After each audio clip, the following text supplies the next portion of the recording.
Good evening, or good morning, or good afternoon to all you lovely people out there. We are back with episode 35 of The Real Wrestling Show. Woo! It's Dorsey. And I'm Bigsy. And we are The Real Wrestling Show for The Real Wrestling Show, AEW. It's a little bit delayed. As you can see, we're in quarantine. We're doing this shit over the Tinternet. It does kind of work. It doesn't kind of work. But we're making it work. So, but yeah, we're back with another episode. Like I said, episode 35. Most weeks we just talk Dynamite, Dark, being the Elite, and any news that we come across during the week. So, Gossip. And yeah, gossip and rumours and whatnot. We don't always get it right. We read our news from lots of various places. We try not to go from like unreliable sources. We do try to check any sources that we do find on Facebook and anything like that. So, but yeah, all of our news comes from news sites and whatnot. It's, we don't get it directly from wrestlers like people might think. That doesn't happen. Even though AEW are watching us. Yeah, even though we think AEW is watching us. But we're in the UK. We're in a little town in a little country called Wales. Are we a country? Yeah. There we are. Yeah, a little country called Wales. I don't even know. Yeah, so we're gonna talk about Dark first. Did we say? Yeah. Yeah, we'll discuss Dark, which this week only had 2 matches. So off we Todd. Well, first of all, you forgot it's the Real Wrestling Show by real wrestling fans. I didn't forget. For real wrestling fans. I didn't forget that. No, you just didn't let me have a chance to get in there. I give you all this. I give you all that, man. I give you all the props to go. It's all good. It's all good. Right, first match of Dark. First match of Dark was Anna Jay. Now, for you who don't know, she made her debut this evening. V's Penelope Ford. And if you don't know about that, I've never heard of that, but never seen her on Dynamite before, so it must have been her debut as well. No, not at all. Cody. They have a debut in Kip Sabian.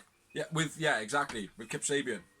But it could be an easy mistake. They have got a small roster at the moment. They're working the backstage and everything like that, so that could be a factor. Shame on you, Tony. Shame on you, because I always say Scavani. Siobhan! Scavani, my favourite. Yeah. But, yeah, we fucked that at big time. As soon as he said it, I was like, dickhead.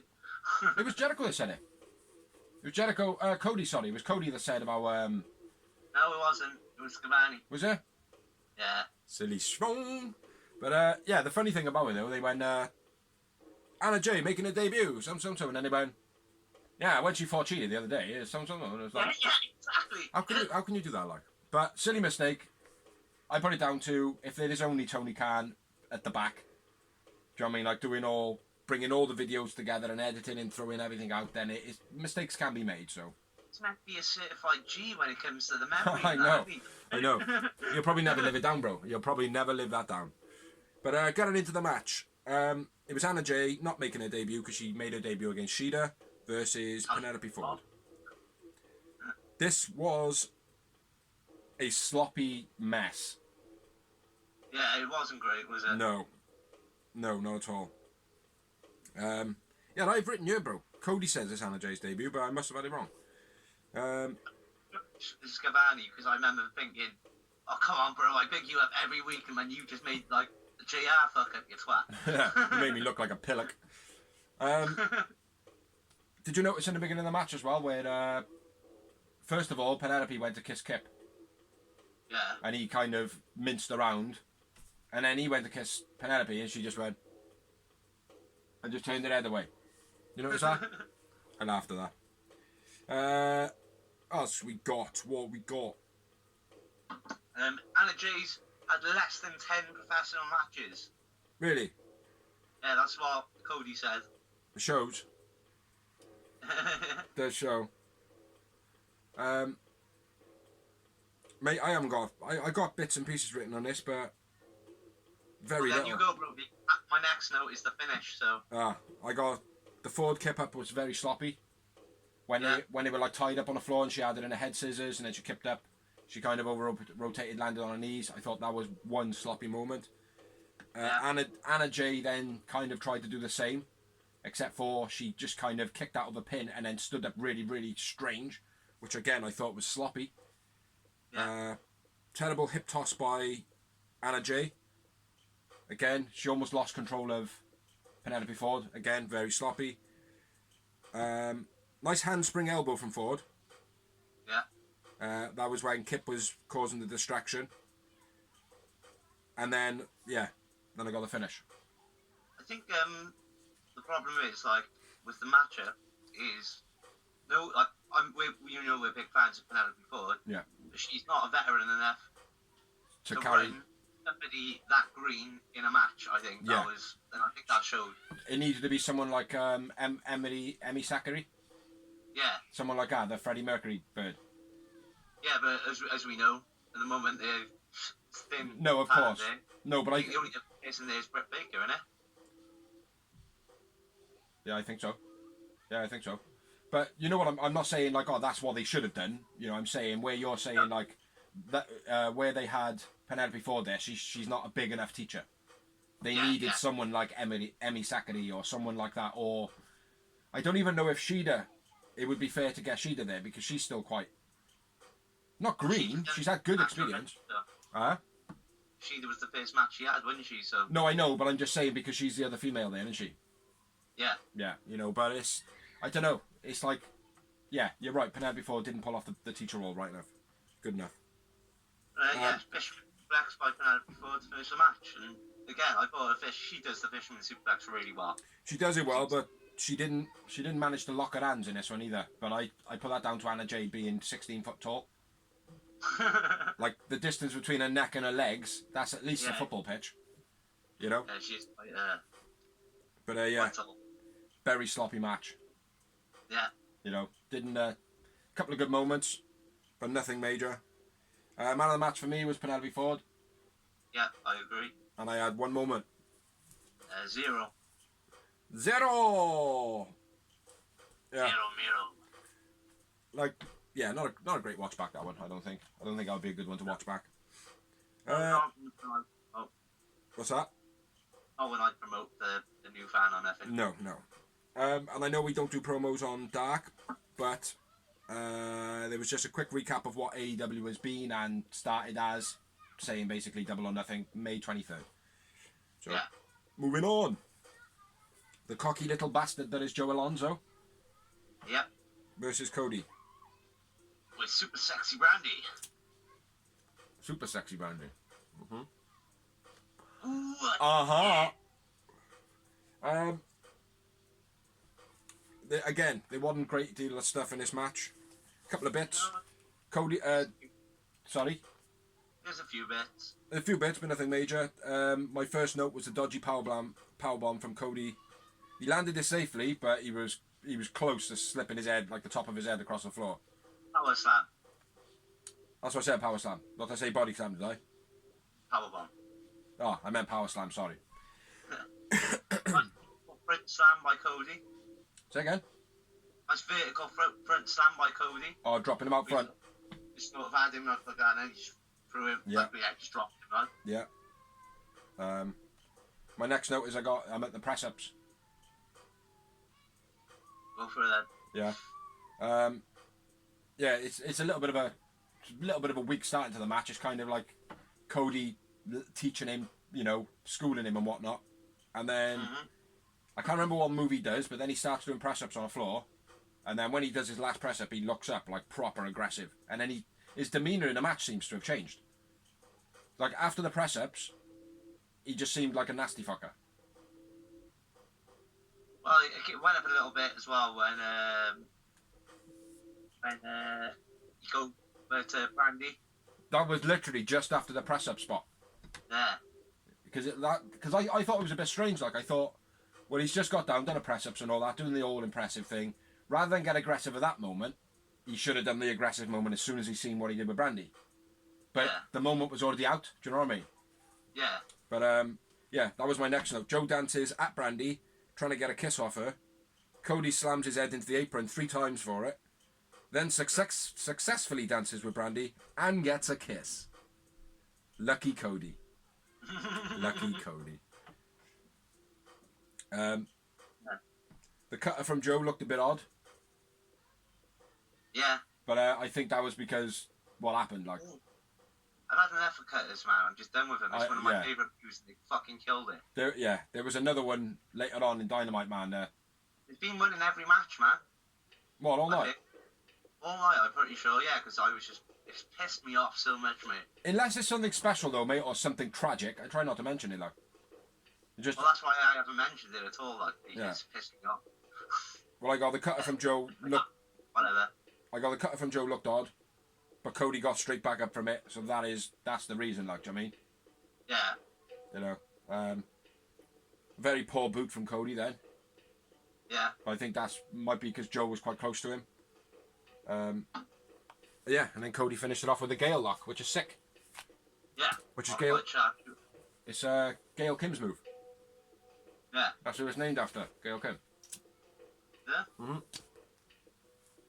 I was wondering what it was because I obviously saw it as like a modified sharpshooter, and they said it was the Gale lock, and I was like, I didn't, mate. To be honest, right, I didn't even link it to Gail Kim to start.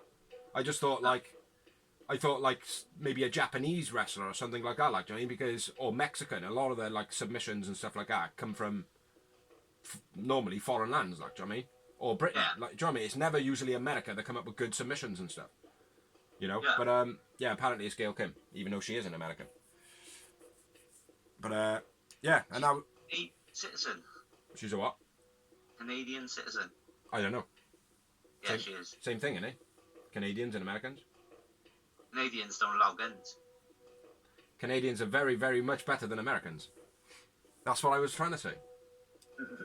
What else we got? Oh, that was it, wasn't it? On yeah, Cody locked him into the Gale lock for the finish. Yep. So Cody wins, and Cody man of the match. Sick move out of his mind, that Gale lock. Yeah. How many moments? Just the one. I had 0. My pen's run out. There we are. Yeah, that was the end of Dark. They've been keeping them short. We've been having averagely 2 matches for the last couple of weeks because we are in quarantine still. So we're getting 2 matches basically per show, aren't we? Yeah. You know, 1 half decent, one dodgy one. 2 reasons: lack of talent, and also don't forget we're getting the extra matches on BTE recently. So yeah, exactly. Which we shall move on to now. Be the elite. Be the elite. Be elite. Be elite. Be elite.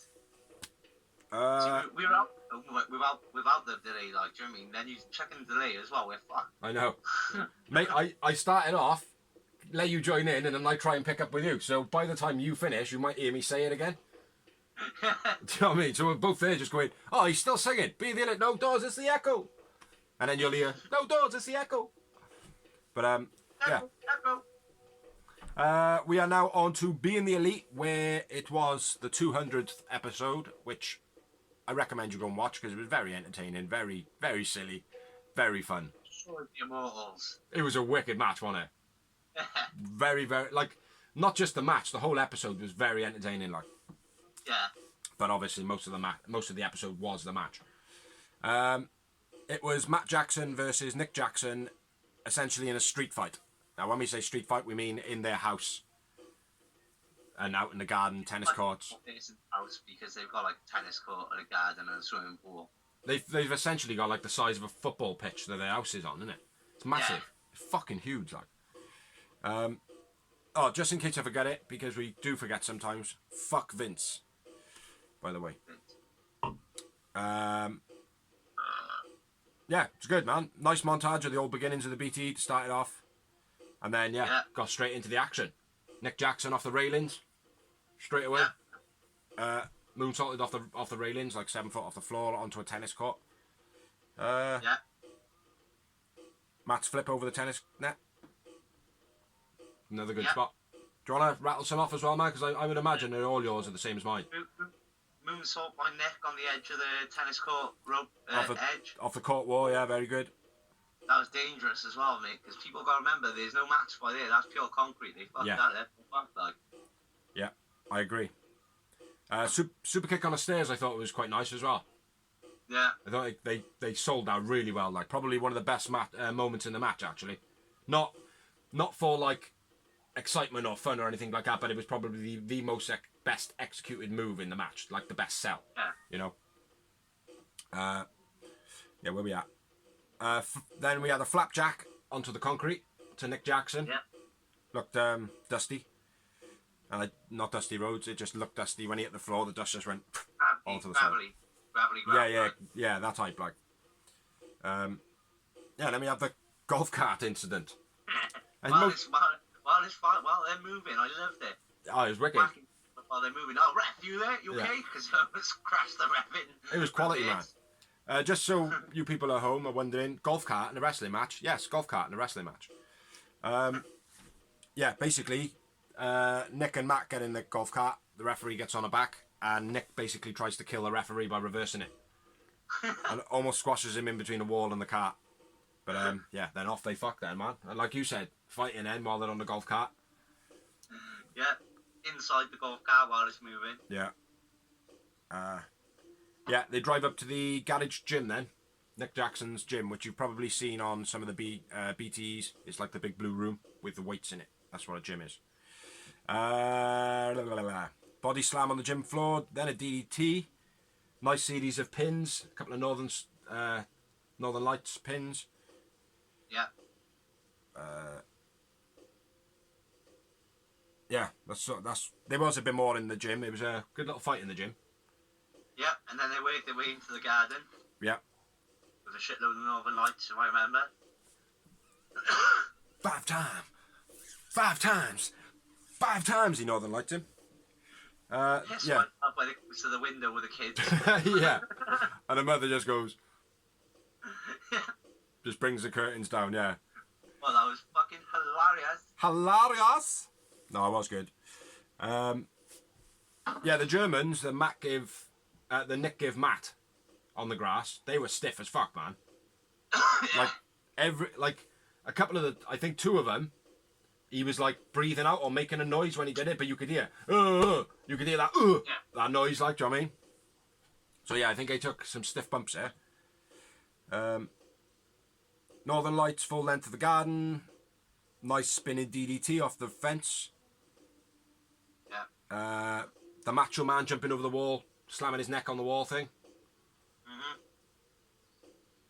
Dust in his face. It was a good match, man. It was a good match. It was a bit of everything, like. It was a very easy match. Very what? Cheesy, like, I mean, it wasn't made to be, like, the A greatest match of all time yeah. on purpose. It was meant to be entertaining. Yeah. And fucking hell it was. The next part I got is where they're on the shed roof. With a table set up on the bottom, Matt Jackson laying on top. Yeah. And then Nick Jackson jumps over him. And a swanton bomb. With a swanton. How the table broke with that impact from him though, man. Because he literally overshot him miles. Yeah, I know. He literally just caught his arm, didn't he? Yeah. Or his shoulder. They edited out the mat well though. Yeah. The crash mat. Yeah. Super kicks on a diving board. That's right. There's a swimming pool in this match as well as a golf cart. Yeah, super kick on a diving board over the swimming pool. Yeah. And then probably the second best spot in the match, which was the old Canadian Destroyer off the springboard into the pool. Yeah. That was heavy as fuck, man. The pin I liked as well. The what? The pin in the pool. Yeah, in the pool. Referee trying to tap the top of the water, like. What do we have then? Oh, Nick Jackson. Merch freak did a bit of magic. Yeah. Firefly Funhouse moment. Huh? Bit of a Firefly Funhouse dig, I thought. Yeah. Well, a little bit final deletion. Yeah. You know. Bit of boneyard in there as well. Mhm. With the skit with the rockers. Yeah. Slammed his hand through a window. Matt and Jeanette thrown through the window by Shawn Michaels. Yeah. Matt has his hand chucked through the window and then turns around and his face is bleeding. That was good. I liked how that happened. And then the magic ends and they're up on the deck, which is the very top part of their garden, which is like probably about 6 foot off the floor. Yeah, magic ends. They're up on the deck. Nick hits Matt with a shovel, but he doesn't. That was a bit shit. Like, Matt should have been sat a bit closer to the edge for that to be done. Yeah. You know, it might have been a bit more believable.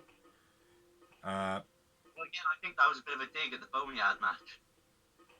Might have been, yeah. Oh, is that what you meant, was it? Yeah. Ah, okay. I didn't realise that. Powerbomb on the decking. It's pretty cool. Nice spot. Tombstone on the decking. Yeah. And then Matt Jackson, a fucking lunatic. Check this out. He put thumbtacks on his shoes and kicked his brother in the face. Look beastie though. If you were properly kicked in the face with one of those. Style shoes I've got. Huh? They look like golf style shoes, isn't it? Yeah. With loads of... The little tiny pin needles, like, you know. Loads of drawing pins, it was. Glued to the bottom. Kicks Matt in the face. Kicks Nick in the face, sorry. Nick's face is then bloodied. The next thing you know, Nick's on the table after another super kick. Matt Jackson jumps off. And... This is another important part, bro. I'm sorry, I love you before the super kick. That's the Ric Flair Shawn Michaels bit, isn't it? Yeah. Yeah, what he said. Then he gets kicked. Then he lands down on the cardboard table. And then Matt Jackson does an elbow drop and the match finishes with the winner being Matt Jackson. Yeah. It was a very, very, very, very, very entertaining match. Yeah. You know, nothing serious. It wasn't a serious match. It was literally entertainment for fans. Do you know what I mean? In these uncertain times. But I had... Again, YouTube. Say again? Again, free on YouTube. You know what I mean? It's Yeah. not like many make it multi-million-pound match or nothing. No. Exactly. It's not an angle they've shot. It's just entertainment, funny, comedy gimmick. And all the music and everything like that is on it, they own it all. So they will monetize. Yeah. They'll monetize from it anyway. Who's your man of the match? Nick, for me. Nick Jackson for me as well, brother. And I had one Yowie Wowie moment. One? Yeah. Really? Yeah. I had 6. Seriously? Yeah. I thought it was a bit... I could see it was not meant to hurt, like, you know what I mean? Of course. No, I know that, like, but it wasn't about the hurting. I think, like, some of the moments was just like, oh, what? That's mad. Like the Canadian Destroyer being one of them. The super kick on the stairs, I think that was another one. That was quite like, oh, that was sold well, you know what I mean? But they were just little things like that, like. So 6. Sorry. What's that? It's 2. 2. Dawsy's racking them up. No, it's just Wynn's right next to my bracket. So it looks like part of my bracket. Ah, right. And that's all there was on Being the Elite this week. That's all she wrote. That's all she wrote. So, moving swiftly on to Dynamite. Yeah, I thought it was a decent show this week. Again, bro, like I said, for the talent they've got at their disposal, they've been putting on a really good show. This includes the green talent as well, you know, the people who are just stepping up to the plate. But yeah, people I've never heard of before and probably have had hardly any matches and are learning this on the fly. Yeah. They're doing really well. I believe you are right. Let's put it this way, I fell asleep during Raw. That's because Raw is shit. 2 or 3 weeks in a row now. That's because Raw is shit. When will you learn? Fuck Vince. What did you make of the start of the show? The promo. Yeah. It was the tournament promo, wasn't it? The title tournament, Cody. Yeah, there's Cody in the big chair in the control room. Yeah. What do you make of that? I liked it. Yeah? I don't know. Yeah, I thought it was... Because the thing is, right, people have pointed it out already, so why not use it? I know, I agree, mate. I just don't know if I don't know if I agree with the whole power thing for Cody. It just seems like all the power seems to be around Cody. You know what I mean? Well, because he is the top dog, isn't he, out of them all? Is he? The main... Yeah, he's the main. He's the Vince McMahon. Yeah. I know, but it just feels like, I don't know, it just feels like there's too much around him all the time. You know, it was cool. The setup was cool, where it looked kind of like an evil genius sitting behind his computers, like watching what everyone's doing, like stroking his cat. You know. Yeah. It did. You know, it was a good little promo. I just don't know if I liked it from Cody. Like. I enjoyed the start of the show. I thought it was a good promo, and I think there's one thing AEW doing well is promos, and that's hard to do, especially when you're competing with a WWE that's been doing it for 50 odd years or whatever. I think they're nailing all their promos on the head. And I think by doing it on the fly like they're doing as well, obviously, you know, everybody's having to change their schedule because of the pandemic, but they seem to be going digital at the right moments. Like, do you know what I mean? Like, and when they by that I mean like, you know, like Cody's promo where you had all like the animations on the screen and stuff like that, and you also had the bubbly bunch. It's all digital, like kind of, you know, like what we're doing. Like, do you know what I mean? Yeah. But they seem to be pulling that off quite well, in the sense of, oh fuck, what are we gonna do? Like in a panic, it doesn't seem as though they've gone to something for an answer. It seems like, oh well, don't worry. When I was 15, I wrote an episode from that. Said Coney Khan. Do you know what I mean? It's almost like he already got contingencies in place for it, and everything's just come out really smooth. You know, I've got no problem with the promo itself. The promo was great, even with Cody in it. It's just I just think that Cody's got a bit too much power now. That's all. But yeah, brilliant start to the show. And then we had the second promo there, wasn't it? Yeah. Which was the Sammy G build and the rivalry with Darby Allin. Yeah. I was quite surprised that this was the first match, mind. I was and I wasn't. I was because, obviously, I thought it should be the main event, to be honest. Yeah, I do. But I also remember what AEW do. Come out of the gates with a banging match. They do come out of the gates with a fire match. I think the Jimmy Havoc Orange Cassidy should have gone first. I agree, but at the same time, nobody likes to have two tournament matches like that close to each other. They normally have it spread out on the card, like. Yeah, I suppose. Yeah. At the same time, I probably would have went with Dustin first, like. Yeah. I don't know, because of the whole retirement thing in it. It's a hard one. You know what I mean? But it still worked out well. Right? Let's be honest with the retirement thing. That sucked because it made me go, right, Dustin's going to win then. Yeah. So he retiring. Exactly. Made me think exactly the same. It was just to add that build to it, wasn't it? Yeah, I know, but it ruined it for me. It's like, you should only do that if it's like believable that they're actually going to retire. Yeah. If it was like a pay-per-view. Yeah, an extent, but it's not, because we know he's not going to yet. Well, not yet. Certainly not on just a Dynamite show, like, do you know what I mean? He's not going to retire at Dynamite, you know? It's going to be a big pay-per-view, not during it, and it's going to be when there's a crowd there to cheer him up. Everyone wants their final farewell as well, like, do you know what I mean? Exactly, like, do you know what I mean? But yeah, I'm with you on that, mate. I'm with you on that. But anyway, yeah, get into it. The match was Sammy Guevara vs Darby Allin. 20-minute time limit tournament title match for the TNT title. It was a quarterfinals.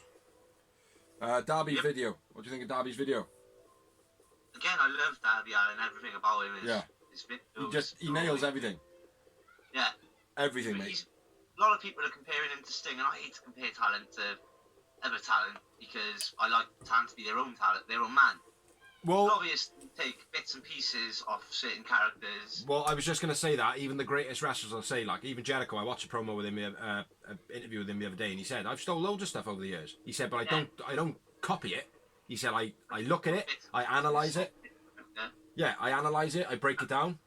Yeah, and I add my own twist to it. And everybody should do that. And I feel that Darby does that. It's like his pin. His reverse. It is a reverse figure 4 pin, isn't it? Sharpshooter. Reverse sharpshooter, yeah.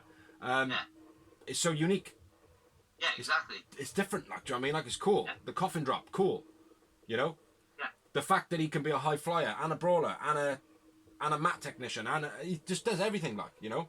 Yeah. But anyway, brilliant. Darby Allin, man, the beast. We're noting Jericho on commentary again for the night. With Tony Schiavone. Yeah. Yeah, but that video, mate, I love that. You know, I hope when he has another rivalry, it's not just people with masks on being dragged around. Do you know what I mean? I hope he switches it up a little bit, because otherwise, I think the fans will go, "Oh, well, we've seen that now." You know. Yeah.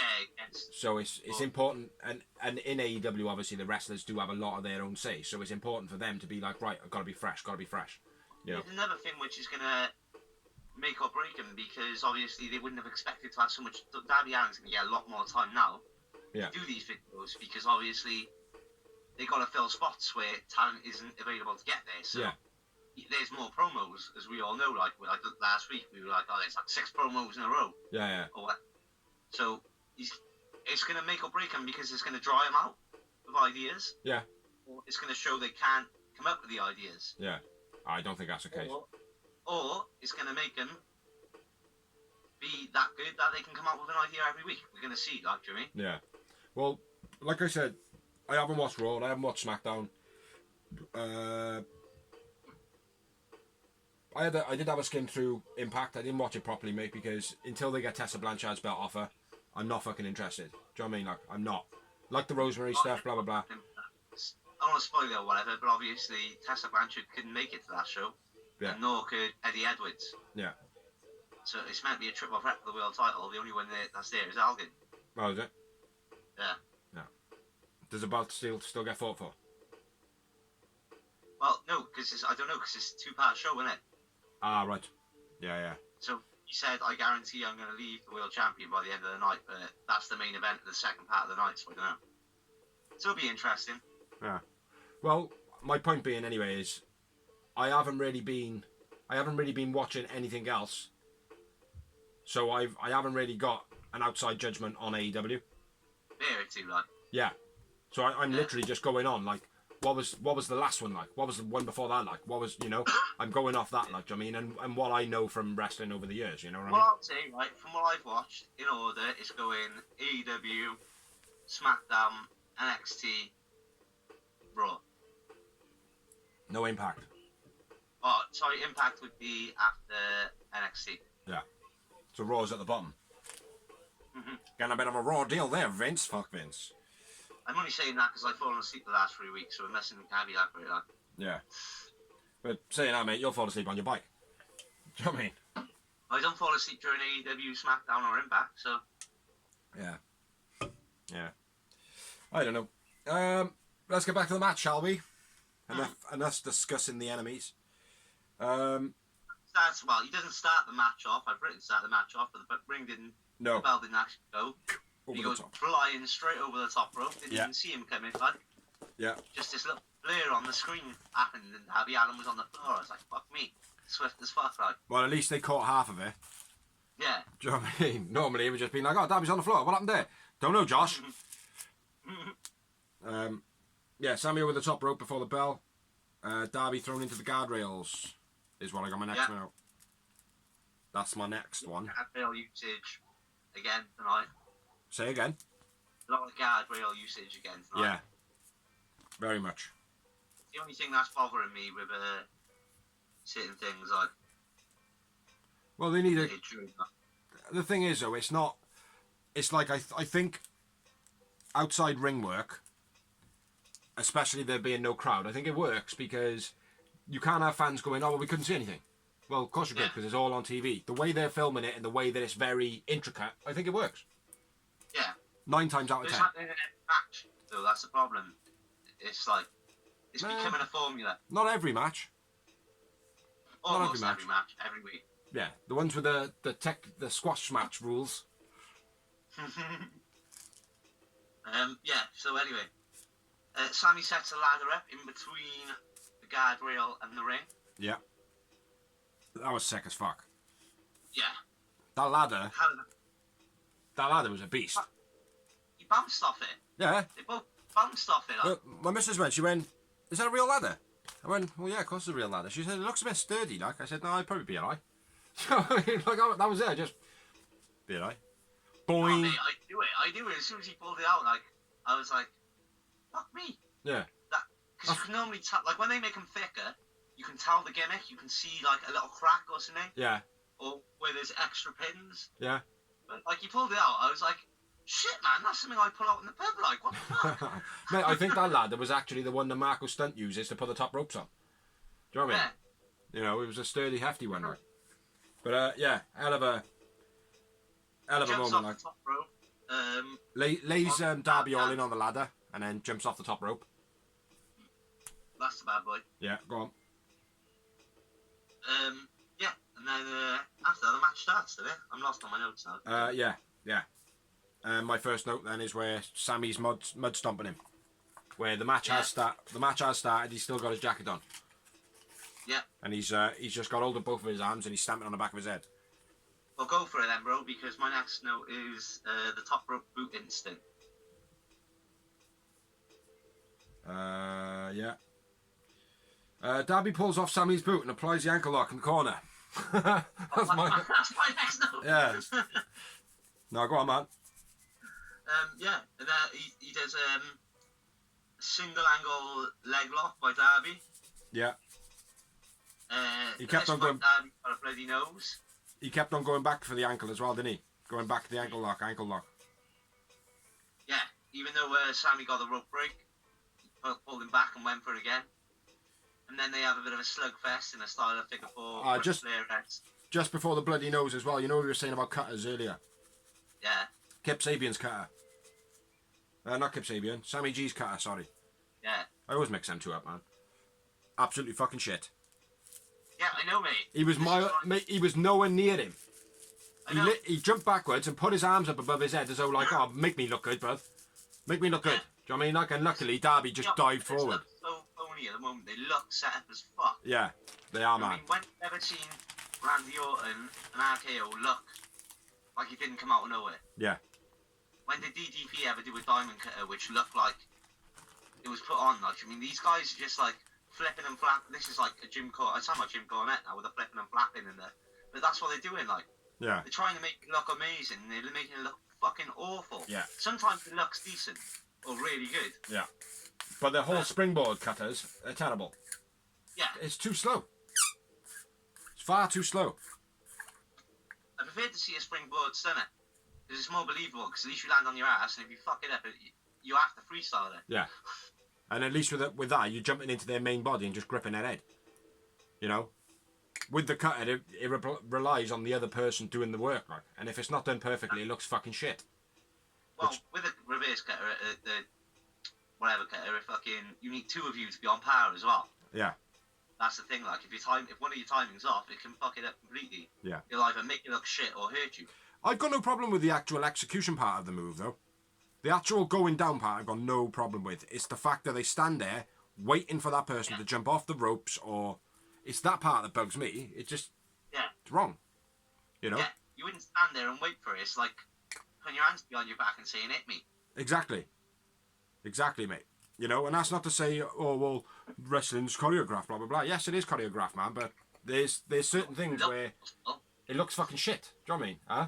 The whole point of it is meant to look real. Yeah, exactly. It's meant to be an athletic sport, like you mean. Exactly. This but isn't an entertainment company, fuck Vince. It was fuck Vince. It was the cutter, terrible. But it was only for Darby diving forward that it looked half believable, and they did a camera cut. Like for me. Say that bit again.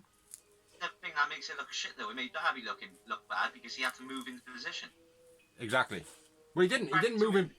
He just literally dived forward onto the floor, bro. That's what I mean. Credit for him for doing it, but it also made him look shit, like for me. Yeah. Well, luckily the camera did cut just at the last second, so it did. You know, they actually managed to get a bit of it away, like.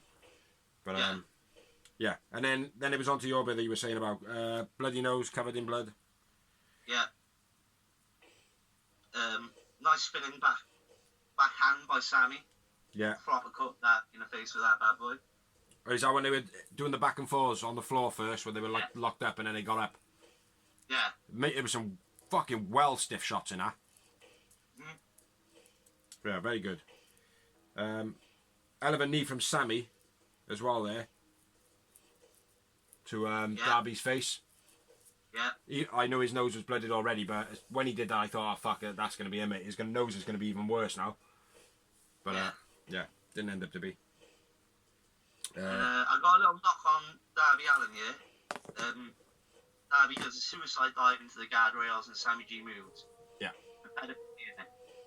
You fed up with seeing it? Fed up of seeing it, mate. He dives into the guardrails every week. Yeah. Guardrails every single week. Well, it looked so good at first.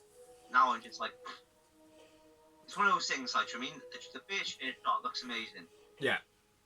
We don't need to see another chair shot, another chair shot, another chair shot. But that's like saying, oh shit, I had a point then. It's gone. It's like saying, oh well, the Big Show doing a chokeslam every week. Do you know what I mean? Or the chokeslam doing that whole thumb drop elbow or whatever move he used to do. It's part of the formula, like when Ric Flair gets thrown into the ropes and he goes over the ropes. Yeah.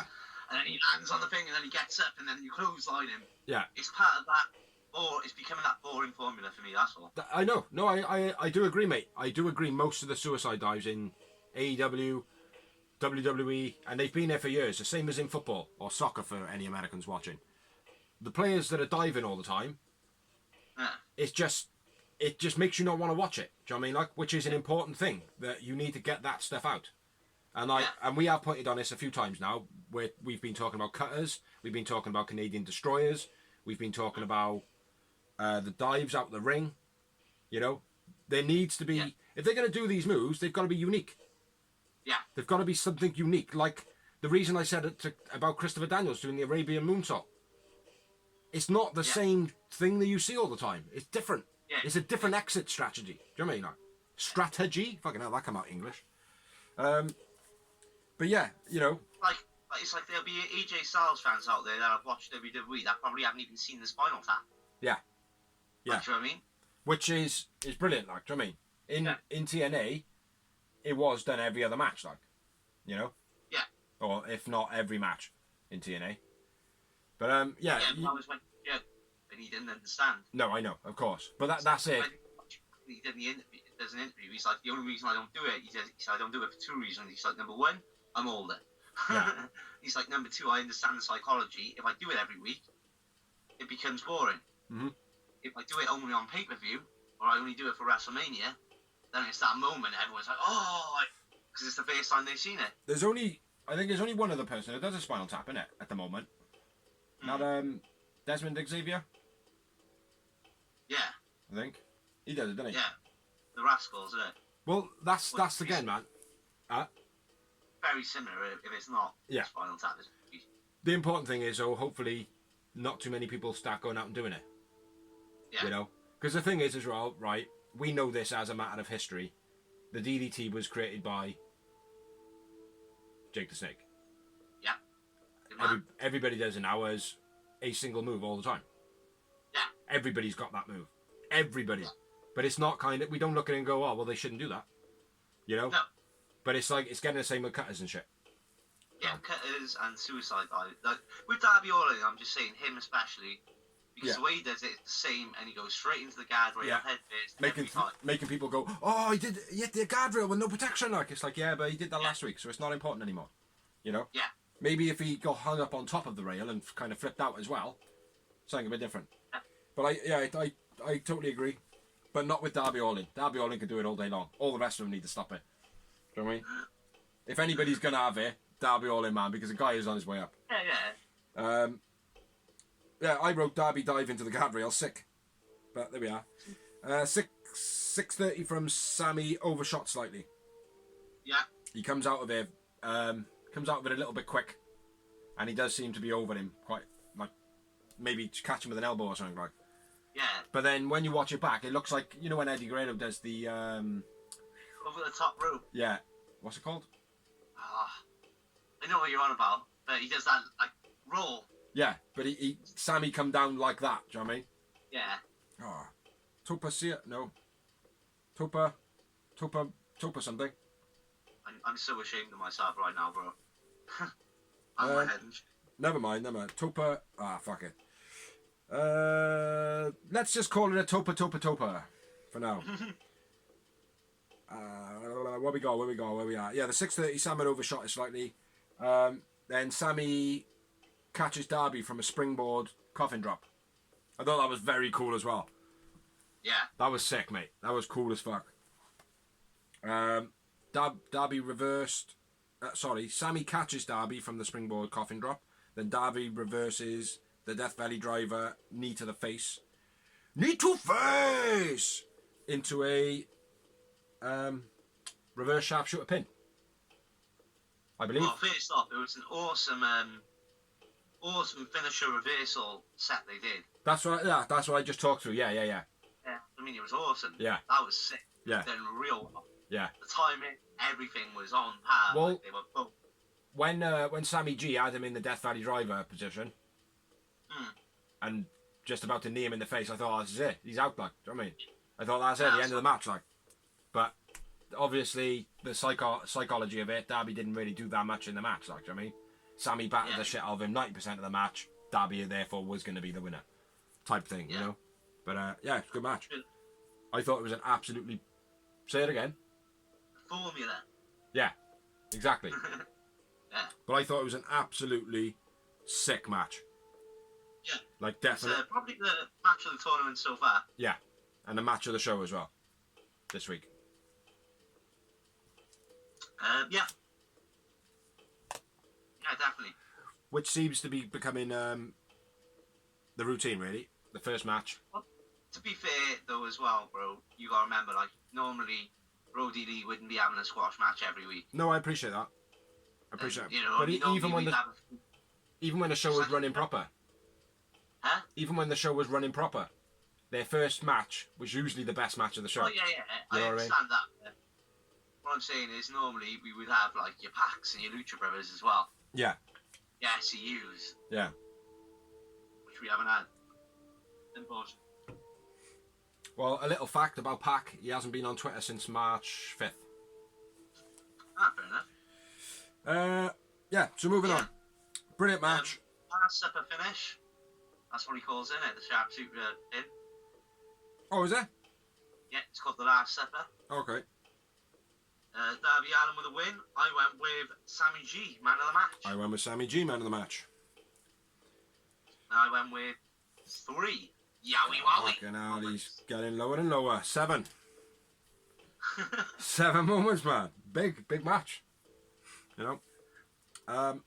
Yeah, so moving on. Man of the match, Sammy G. 7 and 3. Darby Allin moves on. Darby Allin wins. Yep. So it will be Allin. Darby Allin V's. Sorry, brother, I talked over you. Go on. Is it? He's having a rematch with Cody now, isn't he? Yeah. I think that'll be the third match, isn't it? Yeah, third win. And Cody's beaten him in both? No. Draw in the first. Cody won the second. So Darby needs to win this one. I would hope so, but I don't think it's going to happen because we've already discussed with the Lance Archer. Yeah, but you could I always would have, love to see Darby Allin as the first television top flight champion myself. could have Darby Allin versus Lance Archer in the final, and Darby Allin just does not give up, bro. There's your win, like, do you know what I mean? And then it sets it up for Cody Wardlow, like. Or even, Wardlow comes in. Lance Archer, bro. Lance Archer, sorry. Yeah, even Lance Archer comes in the Cody Darby match and kicks the shit out of Cody. Do you know what I mean? Like, then Darby and Lance Archer fight, and then Cody comes in and kicks the shit out of Lance Archer, therefore giving Darby the win. But it will also give Darby that whole, well, I didn't win it, I only won it because of you. Which then keeps that rivalry going with Cody and Darby for a little bit more longer as well. Like, because to be honest, right, I would quite like the idea of Cody and Darby having a long-term, like Tommy Dreamer and Raven. Yeah. Not so much the whole war, but he never beat him his whole career until the very end, like, do you know what I mean, or whatever. But just to have that like 10-year longevity, Yeah. I think would be a very cool. The Rock and Stone Cold came up together, or The Rock and Triple H, they came up together. It can't happen like that though, because obviously Cody's. No, I know. You know what I mean? Yeah, Yeah, but you've got, obviously in that scenario, you've got Darby, MJF, you've got Jungle Boy, you've got people like that coming up together. Yeah. But, you know, I just think, I think that would be a good little thing for the next, like, 5 years maybe. Just they always keep bumping paths and they always get one up on each other. But no animosity, you know? Yeah, like a respect thing. Yeah, I think it'd be a very cool angle. But anyway, back to the fucking blog. We move on to a promo. Yeah. Matt Hardy. Funny as fuck. Again. I love it. Wonderful! The whole of an ass! Yeah. He's genius, man.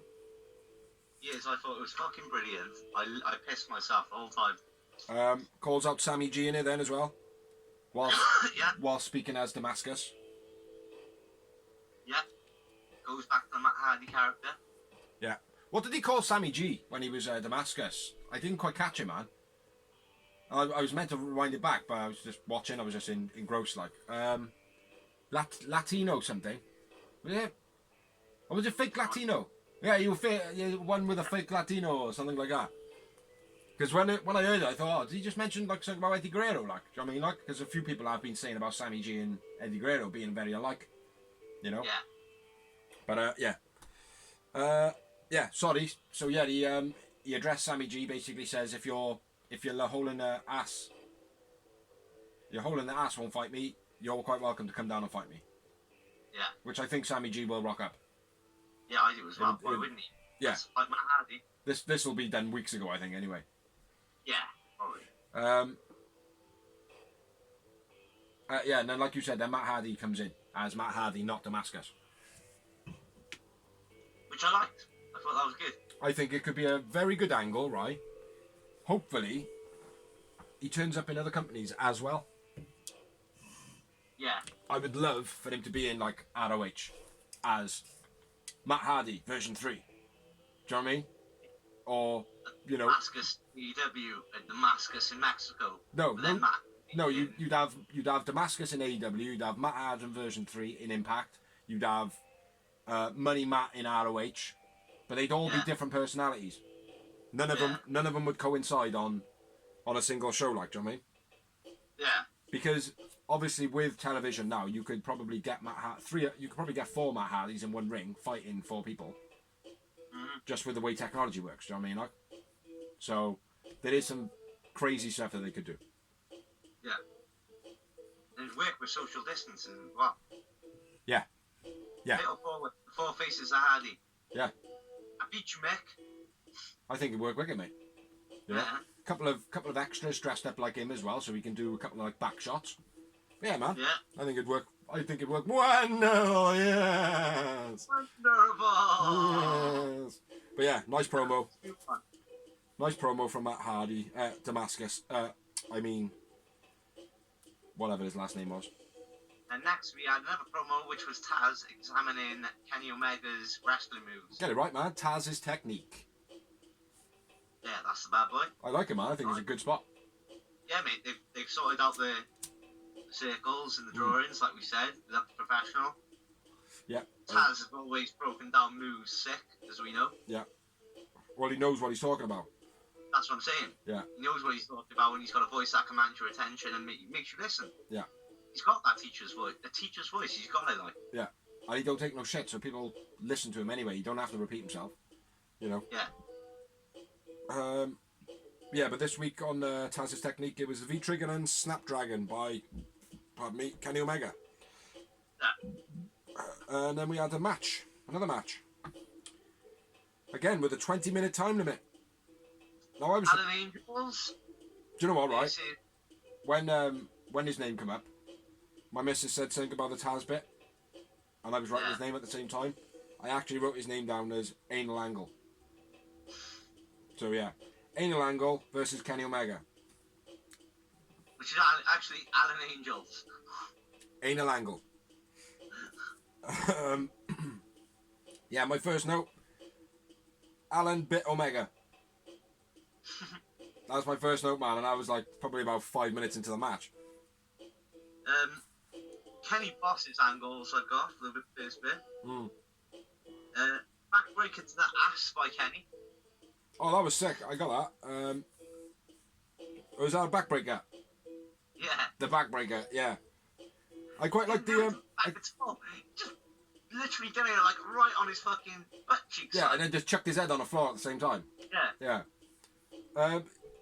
Alan had quite a nice float over splash. Yeah. That was quite nice, and then he obviously missed the second one. and then Kenny just destroyed his ass. Yeah. But my next note is Alan's doing well against Kenny. Do you know what I mean? Yeah. Like, he really was, man. He was holding toe to toe with him. Yeah. He was alright. Yeah, he wasn't spectacular, mate, but he certainly made you look at him and go, well, I could see him fighting like Jungle Boy or one of the, lower echelon guys at the moment. The ones learning and coming up the ranks. Definitely. Yeah, definitely. I think, he definitely had the Stu Grayson look about him. Yeah. You know? But, yeah, I thought you were sick, man. I especially liked his step through drop kick off the outside, when he was on the outside apron. He stepped over, put his bottom foot on the bottom rope from the outside, and then moved into a double drop kick. Yeah. Which I thought, mate, that takes some skill. Doing that. Yeah. To get your leg from down there, from having that full spring out of the rope, to getting back up into that position, or from moving forward as well. That's quite hard, man. That's like anti-inertia. Do you know what I mean? But, yeah, I thought that was sick. I wrote, impressive from Alan. Yeah.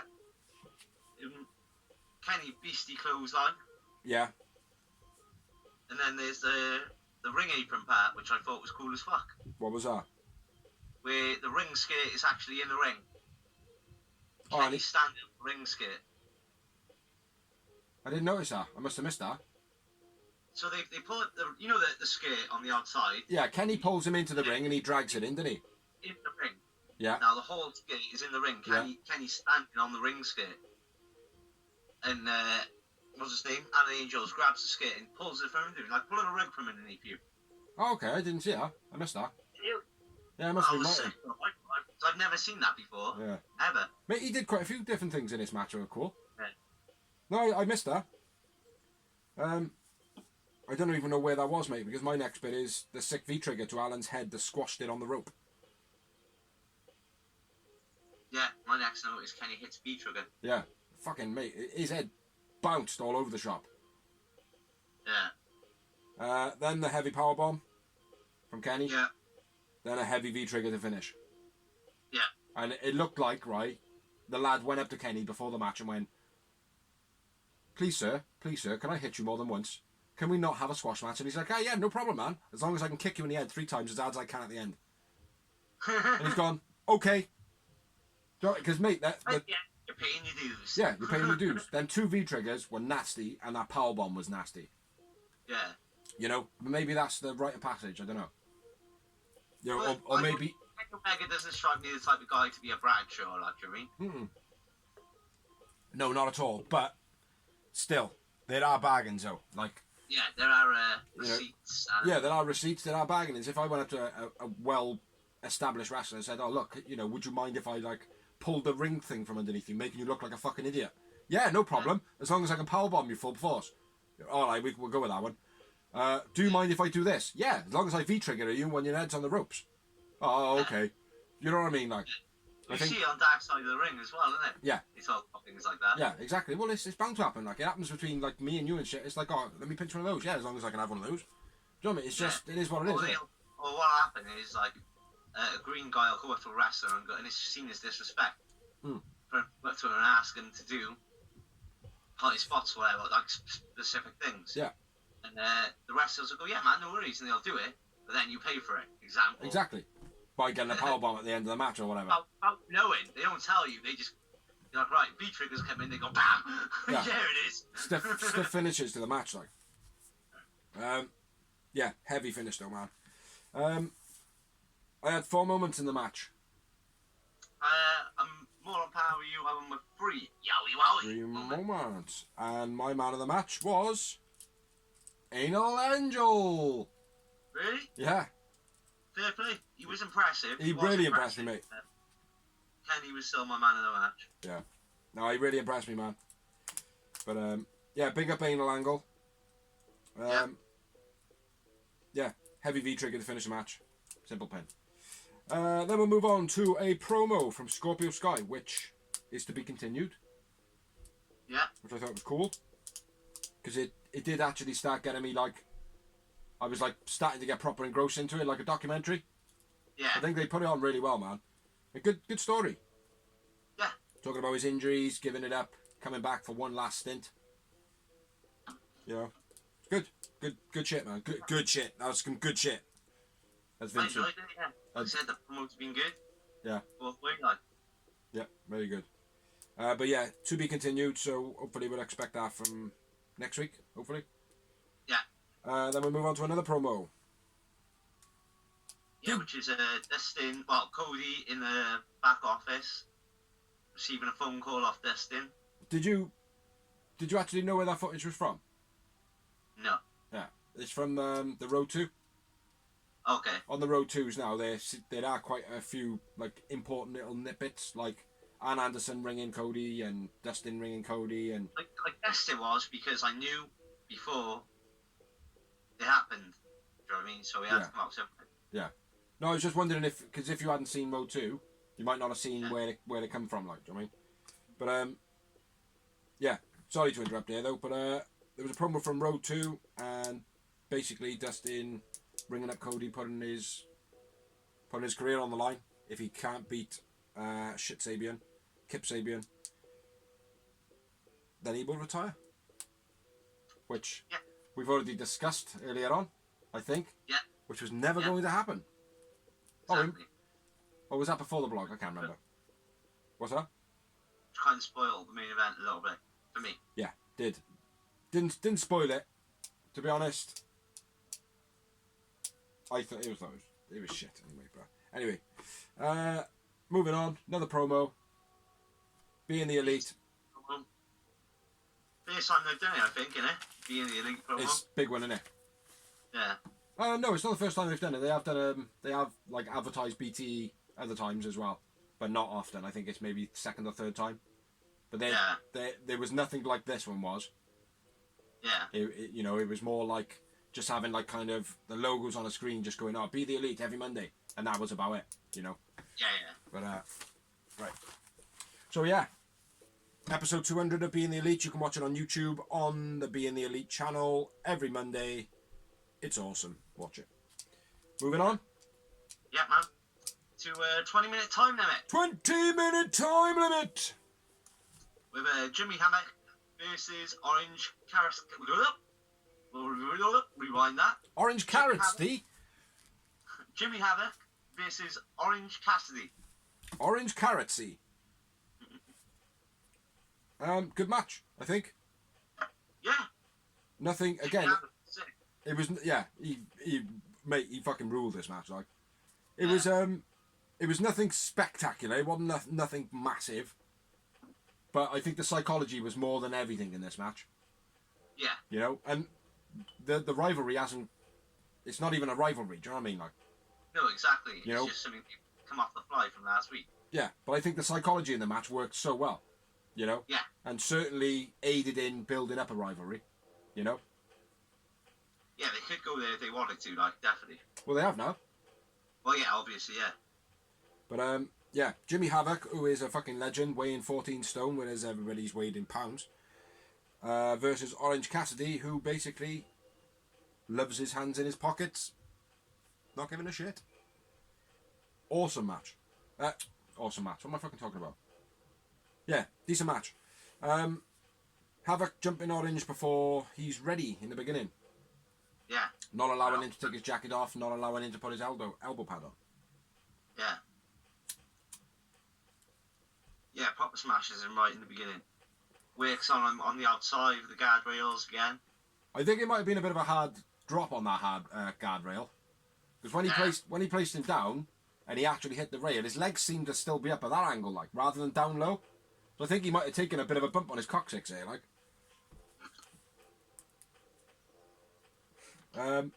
Yeah, and he starts chopping him left, right and centre then. Yeah.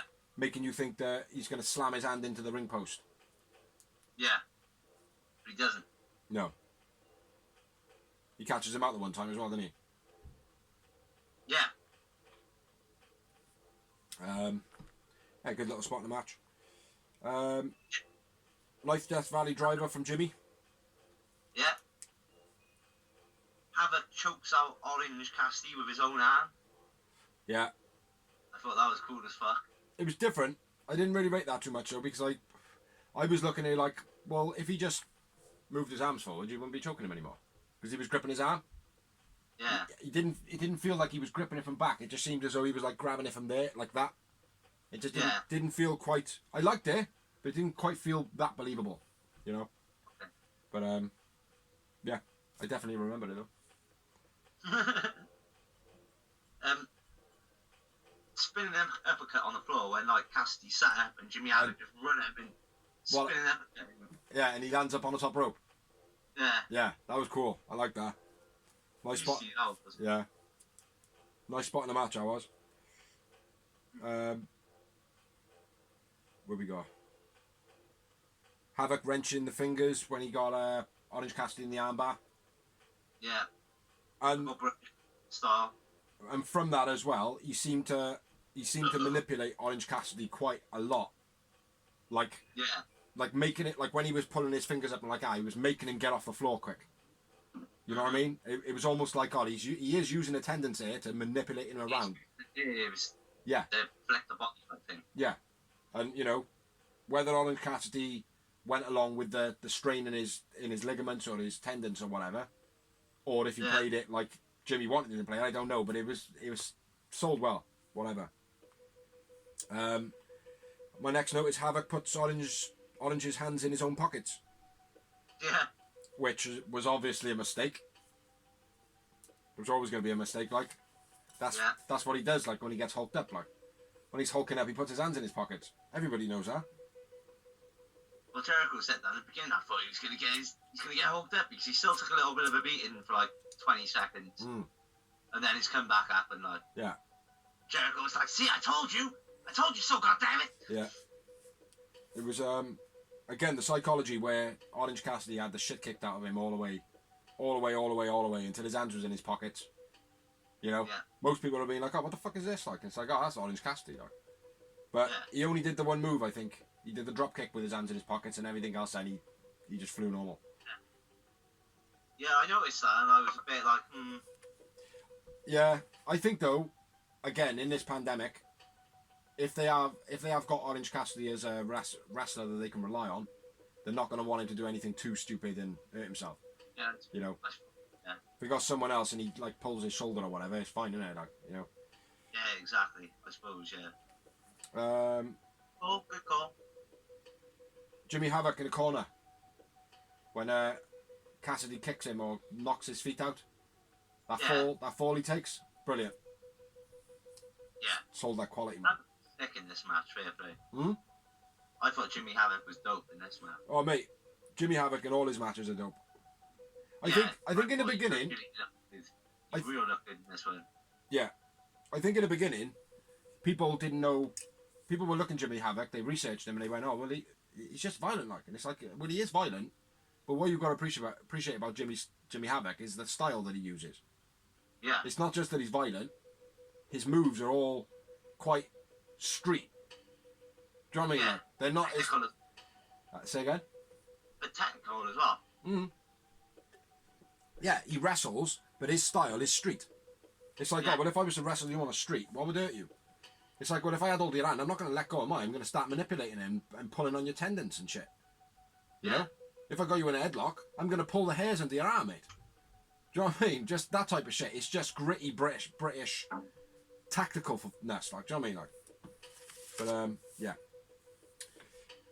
But yeah, nice fall in the corner from Havoc. Sold it very well. Leading to the Orange Cassidy not so frog splash. Lazy splash. Yeah. I called it the no splash. The no splash from Orange.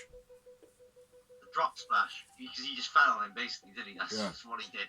Yeah. And I hope he never wins a match with that. No, I know. I thought if he pinned him, I was like, oh no, if he pins him that. The only way I'd accept that is 4 times in a row. Do you know what I mean? Yeah. 4 climbing to the top, falling off, climbing to the top, falling off, climbing to the top, falling off. Unless the person is unconscious on the first one. If the person's already unconscious, then fair enough, I accept it. Yeah, chair shot before it. Yeah, but it's not, there's no oomph, you know? No. So the no splash from Orange was then preceded or followed by Penelope with her interference. Doing the splits. Yeah. That's all I care about. Yes. It's the only thing I care about. Every time she does it, mate, I just think, aww. Aww. But she's unfortunately going out with Kip Sabian. Yeah, then Kip come out of nowhere. Dived out the ring onto Trent more than the best friends. He didn't hardly hit Chucky G. Yeah. It was like he ran out on an angle, and then when he dived out, he straightened up like and just landed on Trent's head like. And then Orange pins Havoc after Penelope doesn't do a Hurricanrana. Yeah. With his, what's the move called? Freshly Squeezed.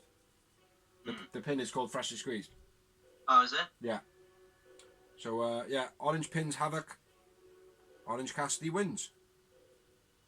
And then, after the match, we'll do after man of the match. I won't have it, bro. I went with Jimmy as well. Jimmy! Then I had Jimmy. 3 Yowie moments. And I had 2. 2 moments. Good match. Like I said, it wasn't anything spectacular, but Jimmy Havoc did rule this match. Kip Sabian put everything over pretty well. Yeah. I am getting fed up with the interferences every fucking week, though. Yeah, it's spewing on it, isn't it? It's not just little things, it's becoming the focal of the match. Like. Yeah, it's too much now, man. After the match, Orange Cassidy takes a nasty, nasty ass looking DDT from Jimmy Havoc. Mate, fucking hell. That looked as though he might have got quite a lot of wrenching on his neck. Yeah. But yeah. Moving on.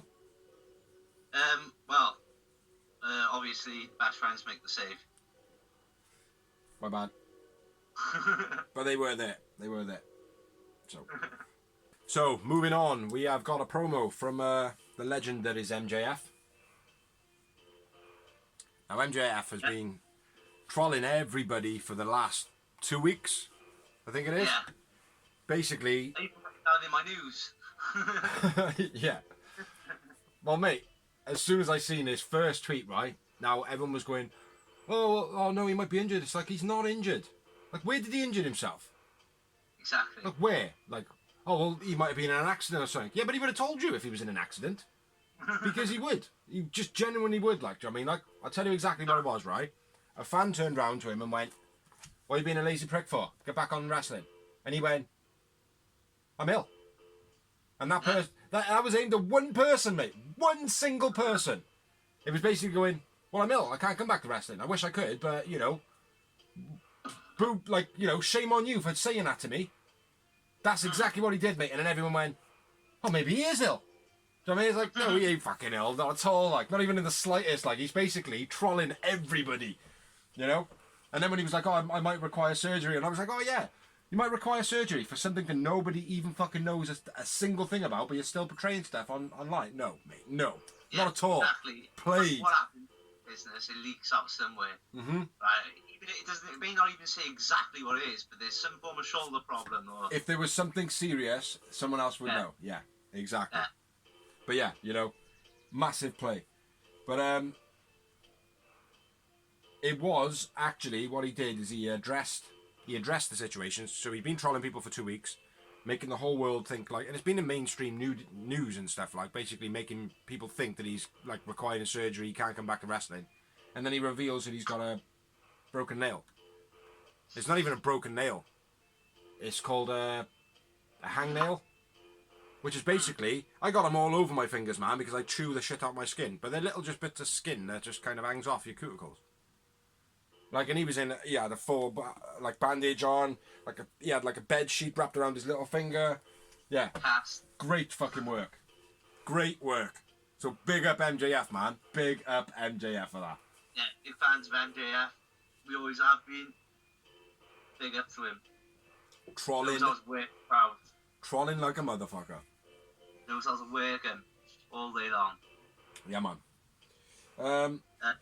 Next up, we had a 20-minute time limit. 20-minute time limit! And it was, versus Wardlow. Yeah, man. Wasn't Which much. was always going to be a squash match. Yes, it was always going to be that sort of formula. Wardlow's gorilla press into the power slam. Sick. Yeah, that was my Sick. first note. Yeah, my first note. I've got 3 notes. Wardlow gorilla press into the power slam. Huh? I got 4. I bet your next one is knee to the face off the corner from Wardlow. No, my next one is 2 nice release throw suplexes by Wardlow. Oh, okay. Okay. Then the Goozle top rope to knee. Yeah, that was sick. Yeah. That was sick. My last note then was obviously the finish of the match was the F5 Super Duper. I'm calling it the spin out F5. That'll do. I'll go with that. The spin out F5. I quite like the super idea of it because that's why they've doubled it. Super spin out F5. Yeah, something like that, yeah. But it's, it definitely is not an F10. It's not a document. That's all we know. It's not a document. It's not a type of BMW. It's, it's just not. It's just not. So stop calling it, you Belfries. So yeah, the finish of the match was the Super F5, spin out Super F5. Wardlow man of the match. Yeah. 2 moments. 3 for me. 3.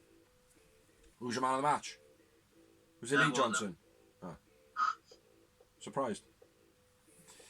But I will say Lee Johnson did well for what he had to do. Yeah. Yeah, he did. He got, like, when he was standing there, mate, and Wardlow was meant to look like a dominant beast, and that's what he looked like to me. So when he was standing across from him, mate, and like they were staring each other out, like he looked like he was shitting himself. But yeah, it was a very quick match. Lee Johnson vs Wardlow. Wardlow man of the match. 2 to 3 moments, and it was a super spin out F5 to finish the match, not an F10. Then we move on to a promo. Brody Lee promo. Brody Lee. Well, first of all, it's actually a new member signing into the Dark Order, which you can go and have a look at yourself. Join darkorder.com. I know who that person is. But yeah, talk it down, man. Go for it. I want to know who it is. Well, talk down the promo. What happened? Well, he basically interviewed a new person for a promo. Is it that Paul Bordeaux or that Bordeaux fella? No. It's a guy called Vance Preston. Okay. Or Cody Vance. Oh, well, he's one of the debutants, so we talked about recently. That was quite impressive. Well, apparently he's been on Dark somewhere, and they were quite impressed with him or something, but I don't know if we've seen him. I don't know. I will check my notes, but I don't recognise him. I don't recognise the name. I don't recognise him because obviously he will be fighting in a mask. But yeah, it's apparently very I'm pretending to be Vincent McMahon giving you a job promo, wouldn't it? Yeah, it all seems to be though. I'm loving it, mate. I think it's absolutely brilliant. Why not, isn't it? Yeah, he asks him how tall he is, asks him how big he is. 6'2", 240 pounds. Gives him a mask, tells him to be good, basically. And then we move on to not the main event of the evening. It is another 20-minute time limit. Yeah. And obviously there was just a Dark Order promo, so there's going to be some sort of a Dark Order match. That's how it goes, which I fucking hate. Yep. Yeah, Justin Law versus Brody Lee. Take it away, Blue. Front underhook suplex by Brody, which we touched on before. I like it, unique. Yeah. Spin up black hole slam. Discus lariat. What do you think of the Black Hole Slam this week? I thought it was good. I think I felt like he struggled to control it. But it could be. See, I think he let go of him. You what? I think he just went, fuck it. Just let go of it. Oh, he didn't. He controlled him down in this one, no? He did. He had him down to the mat in control. He didn't release him like the first one. But I don't know. I find it inconsistent. Just finding it very inconsistent. But anyway, carry on, man. Well, again, let's not forget though, he's been working with a bunch of greenies. That was one thing I was going to say. Like, it might be the fact that the other guy couldn't pull the move off that well. You know what I mean? Yeah. That's one on it. Oh yeah, that's right. Yeah, and then the discus lariat to finish the match. That's all my notes. I did write ragdoll match. Yeah. There's no official rules to a ragdoll match, but if you want to know what they are, go and watch that. Brody wins and Brody man of the match. Yep. Brody man of the match. And 0 moment. I had one moment. Of course you did. And then Brody Lee faces off with Marco for some reason. Yeah. Like, I got confused because I was kind of thinking, oh yeah, they had a fight before, but it was Lance Archer. yeah, But it would be the same type of match if they did have a fight. exactly. So what's the point? Exactly. Like, it makes Marco's stunt look cool. You know what I mean? But I don't know. I don't know if that's going to be... anything for Brody after Lance Archer doing it to him already. Other than, oh, well, the next 6 weeks, lads, we've got to go through everybody. You know what I mean? That's the only sense it makes to me with less roster. Yeah. But I don't think he should be fighting him. I don't see the point. No. You know. Anyway. Yeah, unless they're doing it because Luchasaurus isn't there, and they were going to start a thing with them too, weren't they? Yeah. They were going to. So it may be a link or a way to carry on that storyline or carry on building that storyline. Obviously, they're friends, they're boys, like you mean. Yeah. I hope it turns out that the Dark Order's got Luchasaurus' tail. That'd be cool. But what did we have after that? Moving on. Yeah. Oh, how many moments did you say you had? 0. Oh, right, fair enough. Then we had a backstage interview with the best friends. Yeah. Trent was angry. Yeah. Really didn't look know. But if you don't know me, this is me when I'm angry. Don't fuck with me. Look at me, angry, bro. No, but yeah, I thought it was a good promo. Yeah. No. Basically calling out. This interview is over. Having a fight. Say again. Basically calling out Jimmy Havoc and Kip Sabian for a match. Yeah. Which I think has been agreed upon. Yeah. That should be good. Yeah, I didn't like the fact that he was like, if I could fight Penelope, I would. Yeah, that didn't make sense. Because people keep asking me, would I fight Penelope? Huh? And it's like, and he's like, I can't. It's illegal. Is it? Yeah. Is it really? Because right now, Tessa Blanchard's the world heavyweight champion in Impact, so that proves it's pretty much not illegal for a start. Yeah. But it was just weird. Like, do I want to fight Penelope? Yeah, I want to fight Penelope. Am I allowed to fight Penelope? No. And it's like, it was just odd, man. Bit strange, like. I would have left that, like, other than that, it was good, but I would have left that, those 2 sentences out of it, like. I'm probably, no point. I'm probably the end of it as well when he went. That's the end of it, by the way. Yeah. When they walked off. Yeah. But yeah, the now is pretty decent. Yeah. Other than every single bad point that we just pointed out about that very, very good promo, it was good. But go on. It was a really long promo as well. What's that? It was a real long promo as well, wasn't it? No. I know, that's what I'm saying. It was a really good promo that we just pulled the bits. Yeah. It was good. It was good. What do we have after that? I know it's another promo, but I've moved over my page now because of my activities. The Bubbly Bunch. The Bubbly Bunch. I've got a lovely bunch, a bubbly bunch. Diddle-dee-dee. What did you make of it? Nothing special. Entertaining. I thought it was hilarious. I genuinely thought it was brilliant, man. But there is something in the video that I don't know if you cottoned onto. I did. I cottoned onto it first because I watched it twice. I watched it once before the show, along with the MJF promo, because I thought they were independent ones. And then obviously they were on Dynamite. But on the first version, on the first time I watched it, Jericho's floor cleaner was in the picture. Yeah. Yeah. It was in the scene the whole time when Jericho was first talking. And then the camera literally went over onto it of his own. There was nothing else in it, and it was just a picture of this floor cleaner.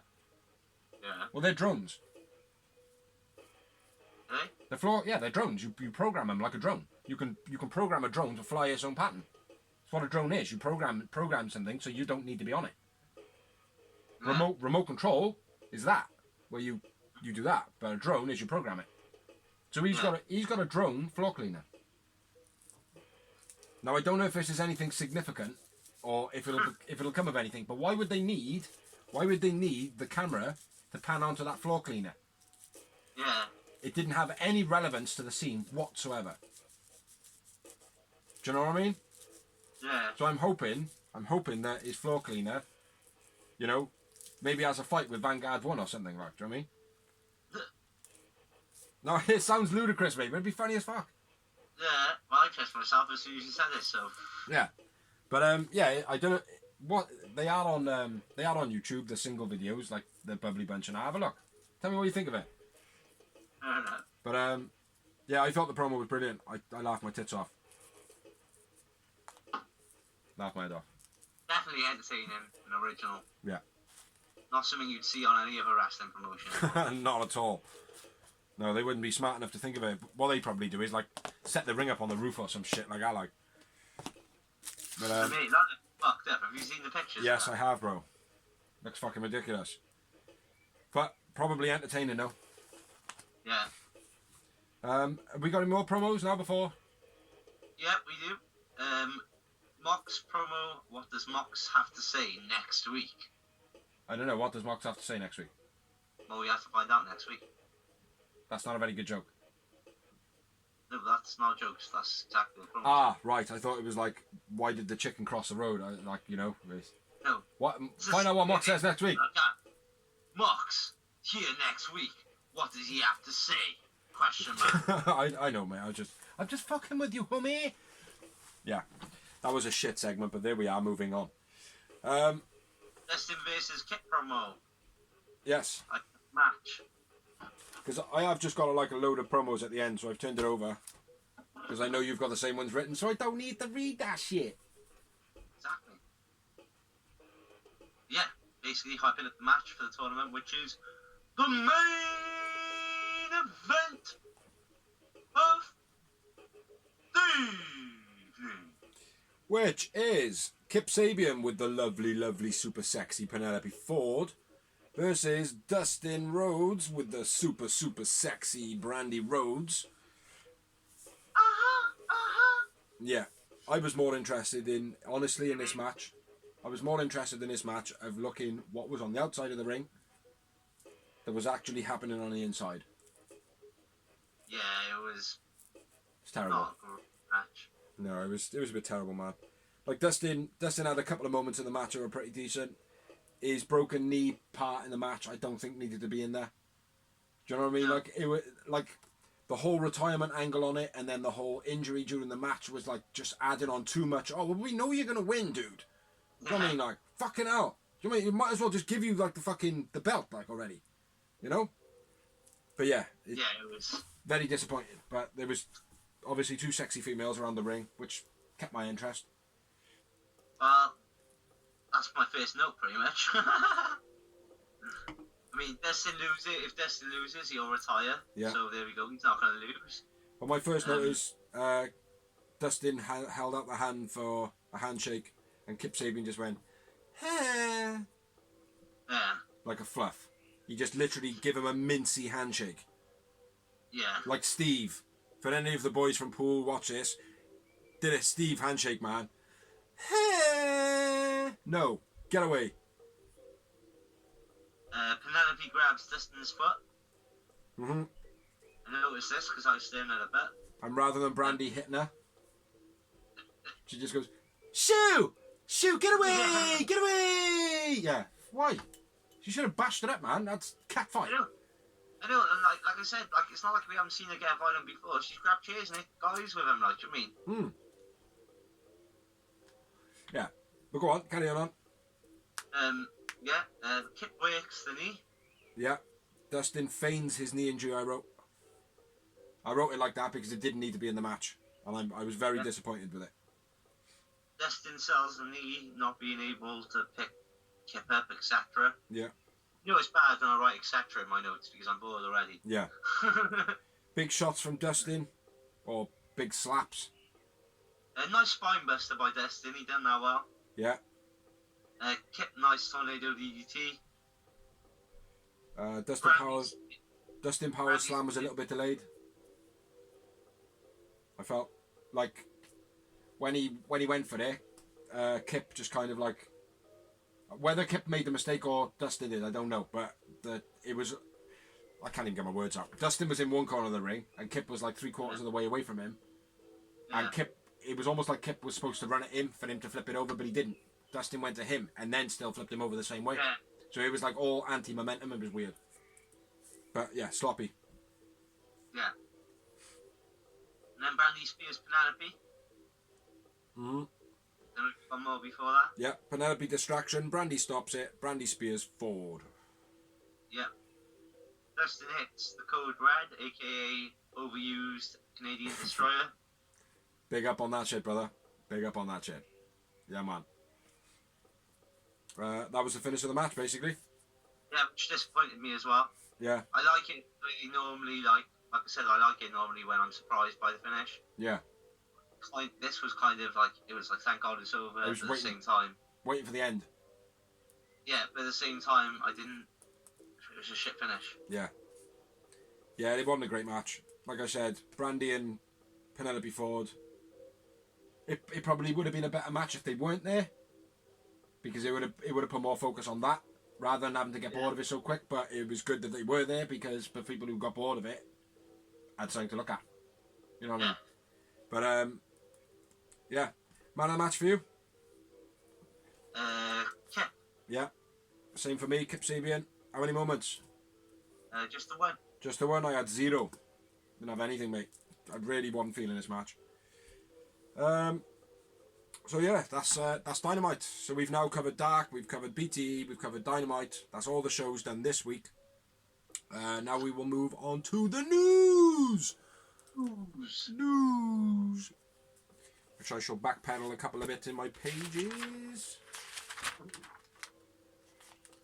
There we go. I ain't got much news this week.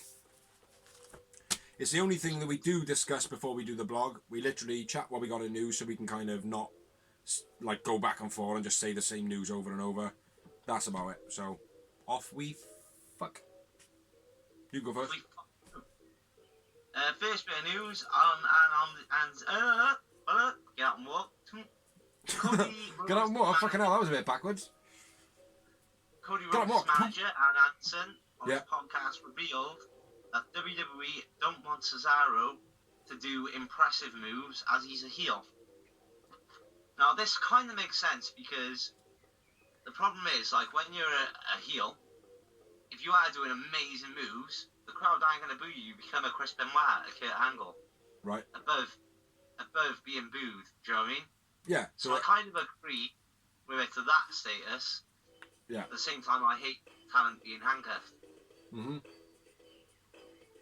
Do you think that would happen to Cesaro in AEW? Oh, fuck no, but AEW, need any other promotion, Cesaro would be a main eventer, in my opinion, though. But why would you... I just don't get Vince's mentality, like. Why wouldn't you want somebody to be that big? The bigger somebody is, the more money you will make. Yeah. Do you know what I mean, like? And if they want to fuck off in the future, let them fuck off in the future. Create something else.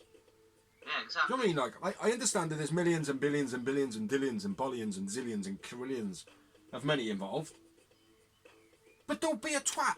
Do you know what I mean? If you're a fucking twat, your staff are not going to want to work for you. Yeah. Do you know what I mean? Like, yeah. It's fucking ridiculous. Like, but yeah, I think he's I basically in that whole thing you said, what they're basically doing is going, look, we didn't make you.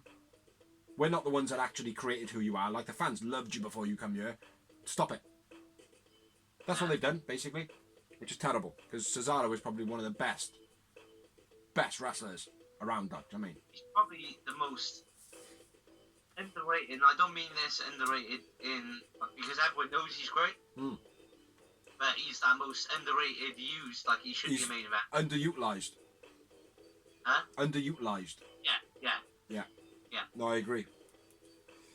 But moving on, next bit of news. The Rock is working on a backyard wrestling series on HBO. Which I don't know what it's going to be involving. Don't know how it's going to go. Sounds cool though. Anything The Rock touches has been good so far. So. Yeah. Fighting with my family was a dope film, wasn't it? So. Say again. Fighting with my family was a dope film. So. I watch it all the time, bro. I watch it all the time when I go to bed. Well, we touched on it the other week. Ric Flair movie. That's another thing The Rock's got his fingers in. Yeah. So, yeah, next bit of news. Triple H says SummerSlam in the UK back in '92 wasn't as success as people think. I did my own research into it because I didn't believe it when I read it. I was like, fuck off. No, I can imagine so, mate. Looking back at it, like it was Wembley Arena. It was sold. No, it was Sheffield, I think, whatever. But it was sold out. Wembley. It's one of the classic pay-per-views. Wembley, wasn't it? I think I can't remember. Yeah. Anyway, go on. But it was like it had one of the best matches of all time on it, being British Bulldog versus Bret Hart for the Intercontinental title. It was sold out. Watching it back, it looked amazing. It feels amazing still. Yeah. But then you look at the pay-per-view buys. You're only done well in the UK. But that is because of the... Because of the time zones. Huh? Because of the time zones. Not the time zone. I know what you're trying to say there, but it's literally... It's what Triple H is saying. But it's a different era now, like, it doesn't work the same now. It would make money now. It would. It guaranteed absolutely would. Because people don't have to stay in for pay-per-views anymore. Do you know what I mean? Like, if I want to watch a pay-per-view, I can watch it anytime I like. Now, as long as it's been produced, I can watch it whenever I want to. Yeah, but at the same time, back in the day, when we had to rely on Sky Box Office, etc., whatever it was in America, when you bought a pay-per-view, you didn't have to watch it live. It would be replayed. For a day after. For a day afterwards? I thought it was a week, bro. No, I don't know. No, I don't know, because I didn't have Sky Sports and that back in the day. No, I think it was a day. When I had it with Virgin. I think it's always been 24 hours. Because when I had it with Virgin, or NTL was back in the day, yeah, that's the only time I've ever had access to pay-per-views. Like. But you'd have them 24 hours. And we had them for a week when we had them for that. Oh yeah, because they were free in with yours, weren't they? Were they free or did you pay for them? No, you paid for them. Yeah. You paid your £15 for the pay-per-view. Yeah. You played it live, and then 2 hours later, it would play consistently. Yeah. But what my point is, I completely get what you're saying. But my point is, let's say TNA lockdown. Hold on. TNA lockdown 2009. I didn't get to see it. I can now go on to somewhere and link into it and watch that pay-per-view now if I want to, and they will get the money for it. Yeah. I will have to buy that. Yeah. It's a different era, so no, like I completely. Back to as well. Back then as well, we didn't have the internet for spoilers. Of course, but again, like, we're in a different era now. Now, if you don't watch wrestling live, you really risk spoilers. Mm-hmm. Whereas back then, if you didn't watch wrestling live, you'd be good for a couple of days. Well, yeah, it is that about it. But you can not see spoilers. Don't be a social media freak. Do you know what I mean? Like, yeah. You know, if I haven't watched what I like to watch, like as live as I can, be in AEW, I don't go on social media the day after. I don't go on it until I have watched AEW because I don't want to see all the shit that people write on it. I don't want to have my judgment clouded either. You know what I mean? Yeah. I like to make up my own judgment on the show. Like, don't get me wrong. Sometimes I'll have a read of news and stuff like that, and things will pop up, and you'll have people ragging out this and ragging out that, and it will always put an opinion on your thoughts. Yeah. But you've still always got to judge yourself. Do you know what I mean? Like, so I try not to let anything penetrate my mind before an AEW show. You know, or it's never why we don't talk about Dynamite before we do the vlog. Yeah, because it's important to know what you got to say. Yeah, exactly. Yeah, and I think that's a great formula. Like, we're massively off the point. What was that bit of news again? It was about the pay-per-view. Pay-per-view, yeah. But I genuinely think that the business model back then didn't work. That same business model now would work 100%. Genuinely. But next bit of news, Mike and Maria have started a podcast called Non-Essential Wrestlers Podcast. Canellis. What did I say? Mike and Maria. Yeah. Yeah, Mike and Maria Canellis. Sorry, my bad. Mike Bennett and Maria Canellis. I've started a podcast called Non-Essential Wrestling Podcast, which could make for a good watch. I was big fans of Impact. Yeah, they were good. Mike Bennett more so, I think. Yeah, my missus fucking hates Maria. Yeah, most women do. But that's what I said. What's the next one? Gallows and Anderson have teased on Twitter about New Japan Pro Wrestling being the next destination, and also Impact by sharing photos of their time in both of those companies in the past. Okay. Another thing on top of that, I think Carl Anderson tweeted earlier saying that he had something like 86 days left or whatever on his no compete clause. Okay. Not wrestling related, but Tony Khan shuts down a Jaguar player in very cool fashion on Twitter. If any of you haven't seen it, go and check it out. He owns him. He fucking owns him. He's like, well, just sell me in it. And he's like, well, if you like make it look as though basically you're worth selling, like, do you know what I mean? Like, I'll sell you. Do you know what I mean? Like, and he's like, oh yeah, whatever, blah blah blah. And he's like, well, you're doing a good job of making yourself fucking sellable, ain't you? Do you know what I mean? Like, essentially, he puts it in a much better way, like, but he shuts him down, bro. Go on, where you go next? I have to wrap this up pretty quick now, man. Well, not pretty quick. SmackDown celebrating Triple H's 25th anniversary. 20th anniversary of what? Being a wrestler? 25th anniversary of being in WWE. Ah, right, okay. Yeah, I did see a few things, like the thing The Rock sent, but I haven't looked into it at all. No, I haven't looked into it. I just know that from watching WWE. Good milestone for him, though. Yeah, and being a big Triple H fan, I am. Nia Jax getting flack for botched move. Oh, you're just going to do all yours in a row now, is it? Just going to do all yours in a row now, is it? Just all your news at once. It's like that, is it? I've just said this, so I'll do this one, and then you can rattle off. I'll rattle them all off. I'll rattle them all off. Now go on. Getting flack for botched move on Kairi Sane during Raw. We should discuss this. It's pretty fucking bad. It is a bad botch. Did she actually hurt herself in the end? I don't know if she hurt herself, but when I was like watching it, I was like, oh fucking hell, yeah. actually. Bit of a spine tweaker. Mm. Or coccyx, certainly coccyx and upwards. You know what I mean? Yeah. She used that with to try and get Ronda Rousey a bit more heat with Ronda Rousey as well. Yeah. So I don't know how that's working out like. Wrestling in Georgia is apparently set to go back to normal by April 24th. There are 2 other states as well, but I can't remember what they are. Awesome. So we might get crowds now. I was just going to say Georgia's one of those, but that's what I just said. Yeah. Next bit of news. A wrestling talent in WWE, an anonymous tipper, has put in a request to have WWE shut down and said that they are being forced to work during the coronavirus. Yes. I know you've got a little bit of notes on this. Got anything more than that? No, I've got less than that. No, I've got less than that. I don't know how much truth is in it. I do believe that there have been wrestlers coming out saying, no, that's absolute bullshit. I've seen enough wrestlers on the sidelines not doing it to believe it's bullshit. Yeah, because as far as I'm aware, everybody's been told if you don't want to work, don't work. Yeah. But we all know that in WWE, if you don't work, you lose your push. Yeah, but... You know? There's manipulation in there. Just saying that's not going to help you push anymore, is it? No, I know. No, of course not. I appreciate that. Like, you know, that's why it was done anonymously. You know? But everybody knows.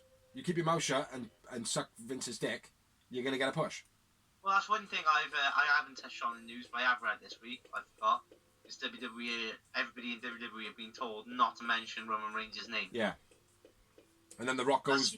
That's behind that, because they can't use him. And number 2, for me, there's nothing better than when you forget about someone, and then they come back. Yeah. But then The Rock goes around and goes, oh, I want to fight him. Yeah, WrestleMania, I want to fight him.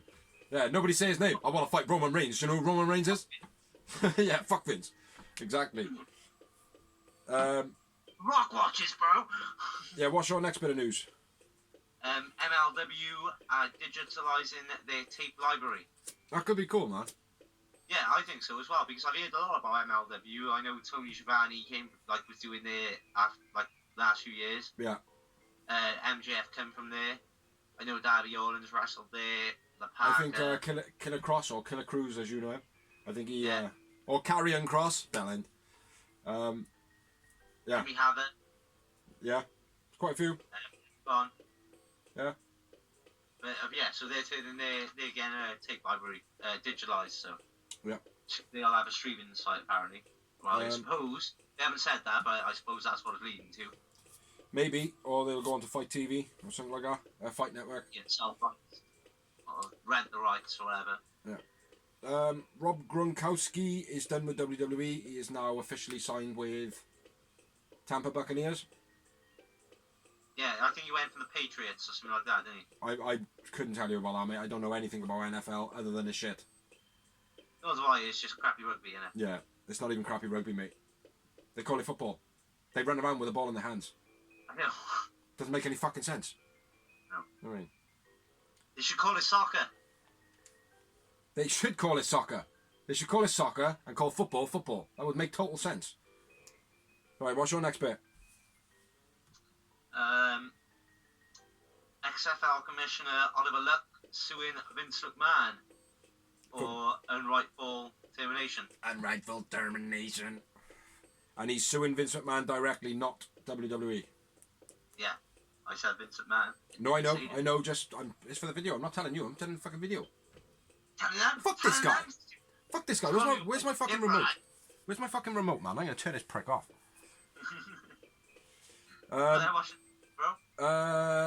Cody has trademarked his name, Cody Rhodes. We did report on this quite a while ago. We said about that he trademarked the Rhodes name. So we've come to the kind of speculation that the first time that it was talked about, it was either it had run out in WWE and there was speculation on it, but the way that he talked about it, it would make sense that it would be the Rhodes name on its own. But this time, he has trademarked Cody Rhodes, which if you read the trademark, in which you can, it does actually say that they've trademarked Cody Rhodes because it doesn't relate to a real person. Yeah. Well, does that fucking make any sense? I know. Do you know what I mean? So, yeah. Like Dr. Dre suing Eminem for using Marshall Mathers as his name. I know. Exactly. It's fucking dull, man. WWE in their stupid ways, like. On the front of a CD, so it's mine now. But I got one more bit of news after this, and that's me done. Go for it, bro. Jim Ross, this is speculation. Jim Ross was on Twitter asking people where the closest coronavirus testing mobile centre is. So there could be, could be a bit of worry there for Jim Ross. We don't know. Speculation purely at the moment. It could be for a friend. Just for a neighbour. His neighbour could be for a neighbour. Might have it. Exactly. Actually. Yeah, Exactly. But that's my last bit of news. Mexican wrestlers making lucha libre style face masks. Fair play to him. Why very not? Cool. Yeah. That's very cool. Merchandise handheld. Why not? Yeah. Impact and Outreach paying staff during the pandemic. Paying all the staff which can't come to work and are not coming to work, they're still paying them. Yeah. So big to them. And Impact as well, which I saw on it was on a Facebook post, but it was from promoter sites. Mm-hmm. And apparently Impact have still been paying arenas they've booked out. Really? Even though they're not going to be using them. Oh, fucking hell. That's a big money out of the pocket. Yeah. But fair play to them for doing it, yeah. I mean. Big up to him, man, for that, because then it, obviously bodes them well. Mm-hmm. Fair play. And my last bit of news, some little crappy independent wrestler called Jay Hunter, who is probably going to be the last time you ever hear his name again, because he did a racist TikTok video. He's been dropped by his local company already, which isn't a big company. It's like Benish Championship Wrestling or some shit like that. Yeah. Like, it's a real... What did he do? Do you know? Basically, he's just in some TikTok video using the N-word profusely. Ah, right. Yeah. No need for that shit, man. I don't agree. I don't agree that the word should be banned as harshly as it is, and or whatever. Because if black people can say it, white people should be able to say it. But if white people can't say it, black people shouldn't be saying it either. Do you know what I mean? So, definitely a white person going around just saying it for views or whatever is a fucking dick. Yeah. So hopefully the last time we do hear his name. Well, it will be, I think. And that's it, brother. That's all my news. That's all my thoughts on the world at the moment, in the wrestling world. Yeah, I don't think I got anything else. Nothing's Nothing's been slipped under my door, so there's no more recent news. So yeah, that's the end of the blog basically. As of now, when we basically finish this blog, we'll probably get back on the news, have a little scan through the week like we do. Yeah. Thanks for watching, I suppose. You know. Yeah, thanks for watching. Big up all the Facebook pages that let us share on the page. Help us out with all the views. And I'll just say this a minute. If anybody else is allowing us to share or want us to share, and you have put comments up or whatever, make it obvious that you know you're okay with us to share and stuff like that, and you know we'll share your stuff. But you know just to put that out there, just to make sure. Yeah. So as I said, Big C's put all the people which we're aware of on the credits. Yeah. So I recommend any wrestling fan that is a fan of this, check out the pages as well. Yeah, definitely. Some of them are very, very, very good. Some of them are not so good. You know, some of them have got bits and pieces on it. It's just like, oh, come on. But they're on all the sites anyway. Do you know what I mean? Like, you do get the haters here and there. But yeah. So check them all out. Check out our other videos on YouTube.